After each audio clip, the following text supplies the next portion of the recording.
चलिए अब बात करते हैं एनसीपी शरद पवार गुट के उस नेता की जिन्होंने प्रभु श्री राम को लेकर अभद्र टिप्पणी की थी। आपको सुनवाएंगे उनकी तरफ से क्या कुछ कहा गया था। शिकार करून खाणारा राम तो आमच्या बहुजनांचा। तुम्ही जिथे आम्हाला सगळे शाकाहारी बनवायला जातात, तुम्ही आम्ही रामाचा आदर्श पाळतो आणि आम्ही मटण खातो।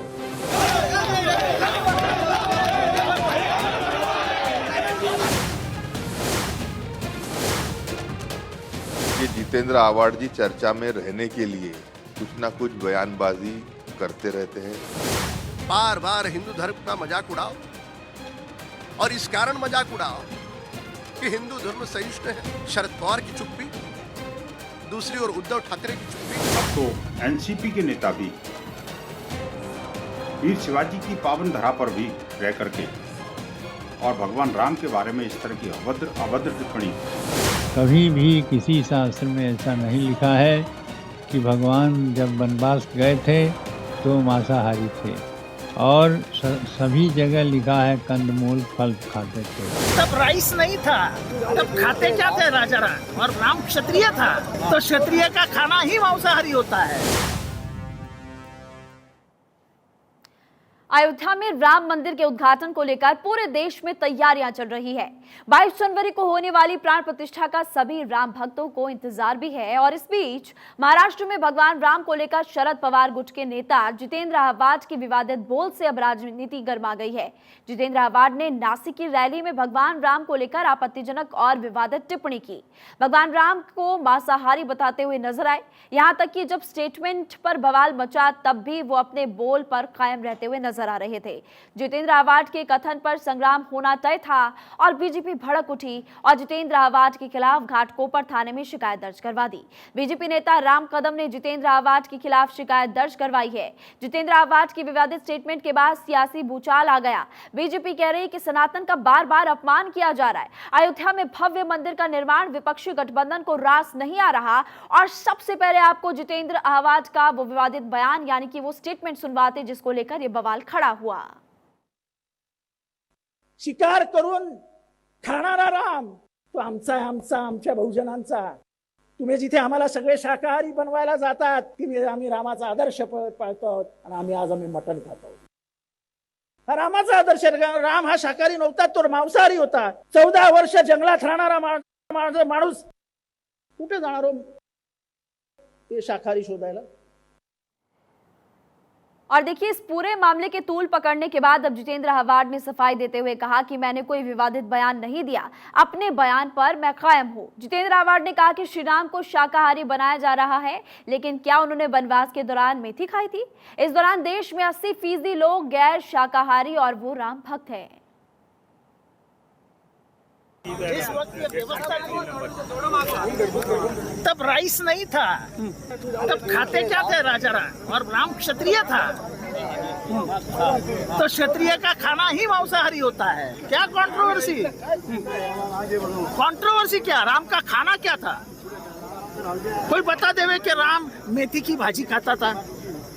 भारत को शाकाहारी बनाना चाहते हैं क्या? इस देश के 80% लोग आज भी मांसाहारी है, वो राम भक्ति है ना। देखिए भगवान राम को लेकर दिए गए विवादित स्टेटमेंट को लेकर अब देश भर में भूचाल आ चुका है। बीजेपी ने जितेंद्र आवाड के खिलाफ मोर्चा खोल दिया।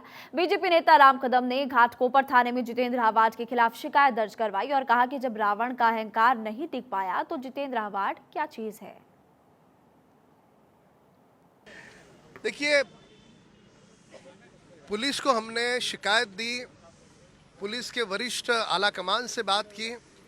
उन्होंने हमें आश्वस्त किया है कि वीडियो फुटेज की जांच करके उनके ऊपर कड़ी सी कड़ी धारा लगाई जाएगी। धारा के अनुसार जो गिरफ्तारी होती है, गिरफ्तारी होगी, उन्हें पूरी तरह से कठोर दंड मिलेगा। तो ये कोई उद्धव ठाकरे जैसी सोई हुई सरकार नहीं है।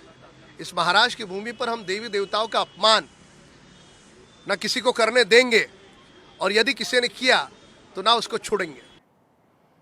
देखिए, लगातार इस पूरे मामले को लेकर विवादित टिप्पणी विवादित टिप्पणी को लेकर बवाल लगातार बढ़ता जा रहा है। इस वक्त हमारे साथ धर्मगुरु महंत शुभम गिरी दास जी मौजूद है। भारत 24 पर आपका बहुत बहुत स्वागत। लेकिन आज जो विवादित टिप्पणी दी गई, हालांकि इसको लेकर माफी मांगते हुए भी नजर आ रहे जितेंद्र अवार्ड, लेकिन इस टिप्पणी को कतई बर्दाश्त नहीं किया जा सकता है, तमाम लोग कहते हुए नजर आ रहे हैं। आप क्या कहेंगे?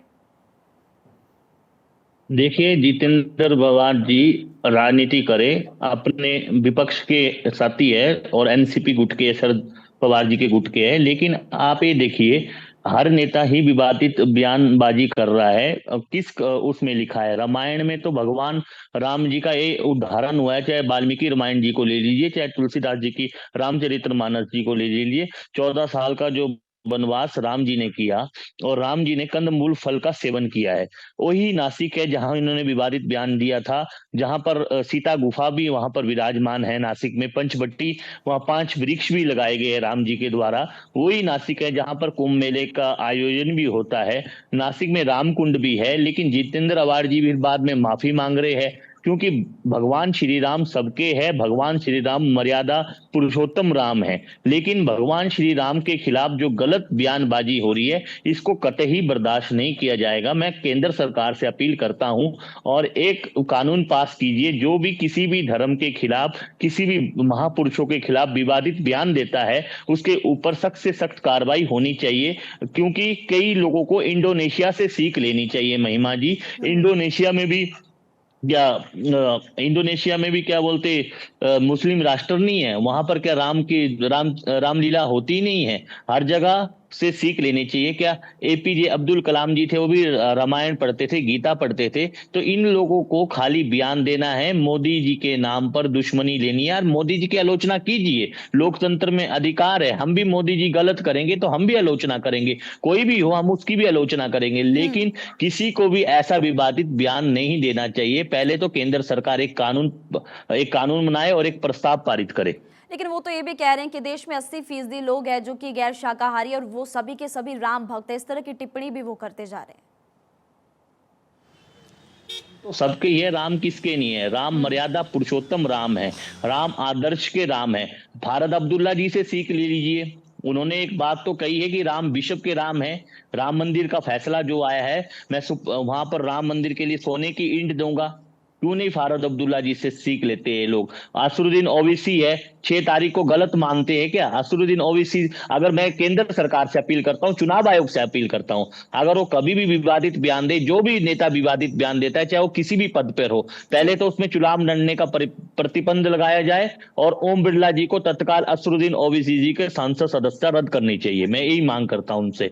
कोई भी बयानबाजी दे रहे हैं तो उनको समझना चाहिए कि राम के लिए ऐसे शब्द नहीं बोलने चाहिए। 500 साल लड़ाई लड़ी स्वामी करपात्री जी महाराज जी ने, धर्म सम्राट स्वामी करपात्री जी महाराज जी ने अखिल भारतीय राम राज्य परिषद की स्थापना की थी, जो राजनीतिक दल था जिसका सन 1952 में 3 सीटें थी, मात्र 3 सीटें थी। क्या उन्होंने राम मंदिर की लड़ाई नहीं लड़ी?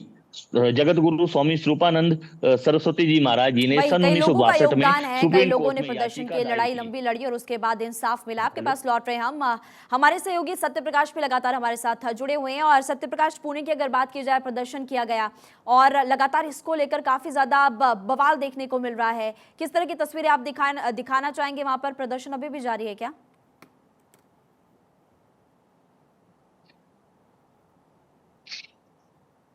अवार्ड का यह विवादित बयान की वजह से पूरे महाराष्ट्र में जो है भारतीय जनता पार्टी भड़क गई है। न सिर्फ भारतीय जनता पार्टी बल्कि एनसीपी अजित पवार गुट के नेता भी इस पर जो है भड़के हुए हैं। उनकी यह मांग है कि तुरंत जितेंद्र अवार्ड को गिरफ्तार किया जाए। इसके अलावा अगर बात करें तो तमाम साधु संत भी इस पर बहुत नाराजगी व्यक्त कर रहे हैं, क्योंकि जिस तरह का बयान उन्होंने भगवान श्री राम को लेकर दिया है वो बेहद ही शर्मनाक है। भारतीय जनता पार्टी ने सीधे तौर पे यह मांग की है कि जितेंद्र अवार्ड के खिलाफ तुरंत मामला दर्ज होना चाहिए, उन्हें गिरफ्तार करना चाहिए।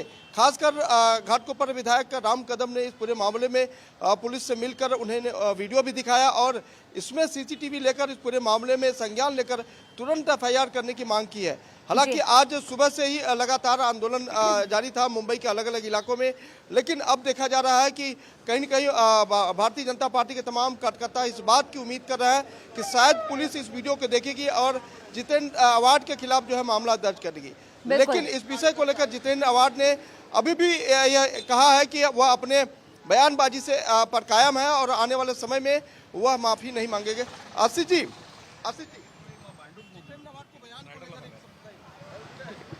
तो कहीं न कहीं भारतीय जनता पार्टी इस जो बयान को लेकर नाराजगी व्यक्त कर रही है और ये लगातार मांग कर रही है कि सरकार जो है इस पर कड़ा रुख करे और पुलिस जो है इस पर एक्शन ले। सरकार इस पर कड़ा रुख अपनाए और इसके अलावा संत समाज भी लगातार मांग कर रहा है कि इस पर कड़ा रुख अपनाने की जरूरत है, क्योंकि प्रभु श्री राम पर जिस तरह से विवादित टिप्पणी की गई वो कतई बर्दाश्त नहीं की जाएगी। महंत शुभम गिरी हमारे साथ जुड़े हुए थे, बहुत बहुत शुक्रिया जानकारी देने के लिए। सत्य प्रकाश, आपका भी बहुत बहुत शुक्रिया जानकारी देने के लिए।